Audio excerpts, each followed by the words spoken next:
Hey everyone, how are you all doing? Today I'm going over some news about Naughty Dog, and honestly, it doesn't seem to be looking too good. Plus, the reviews of Those 7 First Light have arrived, and they're looking really positive. So other than that, let's get into it. So it seems there's some bad news going around for Naughty Dog, and it's not looking good at all. Based on the reports, Sony apparently isn't pleased with Naughty Dog spending over 5 years and more than $300 million on a single-player game. Jason Schreier offered clarification on his earlier statements in a post on the recent Era forums and on Blue Sky, saying that Sony Interactive Entertainment, like most game companies, has concerns about development costs going beyond $300 million and timelines stretching past 5 years, regardless of whether the studio is first party or not. However, according to him, Sony doesn't specifically have an issue with Naughty Dog itself. For those of you who remember, they're referring to The Last of Us Part 2, which took around 7 years to finish. So for all we know, the same thing could be happening with Intergalactic, which means the game possibly may not come until 2027 or maybe even longer. If that ends up being true, maybe the same kind of situation is happening behind the scenes, just like what happened with The Last of Us Part 2, where people reportedly kept leaving and they had to hire new developers to take over. Another issue was constantly changing ideas and directions until they finally figured things out. Though in the end, a lot of people are unhappy with how Last of Us Part 2 turned out. But who knows? There are probably other things going on as well, like development issues, or trying to make sure everything is right before release. Still, taking 7 years for one game just feels way too long. If this keeps happening with future projects, Naughty Dog could be having some serious problems. This isn't the only thing going on, however, because Jason Schreier also took to Blue Sky to talk about his recent findings on the current status of Bungie. He mentioned that the studio is reportedly planning layoffs following the end of Destiny 2's development, and that a sequel currently isn't in active production. According to the reports, the cost of production was one of the reasons Bungie didn't move forward with Destiny 3, after finishing the Final Shape expansion 2 years ago. One follower commented that Sony Interactive Entertainment apparently has no issue with Naughty Dog spending over 5 years and more than $300 million on one game. Yet they seem concerned about investing money into a new MMO shooter with a dedicated fan base.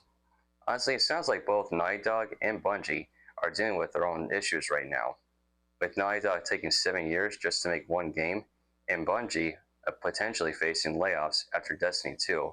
Yeah, something seriously seems to be going on with both studios.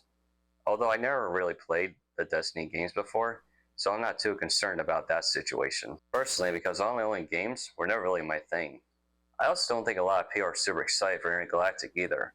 The trailer received a lot of dislikes, and people have definitely been criticizing it online. The worst possible outcome for Naughty Dog would obviously be the possibility of the studio getting shut down someday, although hopefully it never comes to that. Meanwhile, companies like Insomniac have managed to release multiple games within the same time frame. In around 6 years they released Spider-Man, Spider-Man Miles Morales, Ratchet & Clank Rift Apart, Spider-Man 2, and they also have Wolverine coming up. That's a lot of games in less time than it took Naughty Dog to make 2. I mean, Insomniac keeps releasing games consistently with seemingly no problem, while it takes Naughty Dog around 7 years just to make one game. It honestly feels ridiculous sometimes, even though I still respect Naughty Dog for the amazing games they've made in the past. They gave us incredible games like the Uncharted series and The Last of Us Part 1, which are some of the best games ever made in my opinion, so I still give them a ton of credit for that. But the concern now is whether Intergalactic can have disappointed people the same way The Last of Us Part 2 did for some fans. That's what a lot of people are worried about. Now let's move on and talk about the reviews for Those 7 First Light. This will probably be the last time I talk about it since the game is finally here. I gotta say, the reviews are looking really good for this game. Right now it has an 87 on Metacritic, with 52 positive reviews and only 3 mixed reviews. There are currently no negative reviews, which is definitely a really good sign. Some outlets gave the game scores in the 8 to 9 range, which honestly is still very solid. GameSpot gave the game an 8 out of 10.